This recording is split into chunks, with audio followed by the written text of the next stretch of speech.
Welcome to today's video where we will walk you through the step-by-step procedure for calculating gross profit ratio.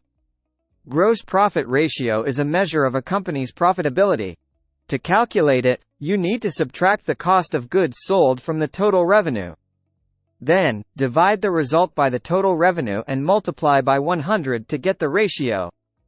Let's look at an example. If a company's total revenue is $100,000 and the cost of goods sold is $60,000, the gross profit would be $40,000.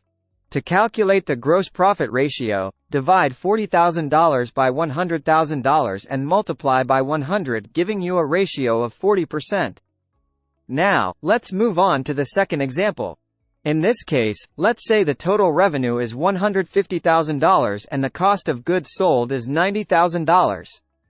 The gross profit would be $60,000.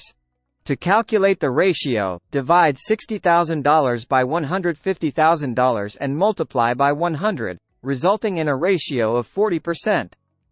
Remember, the higher the gross profit ratio, the better it is for the company.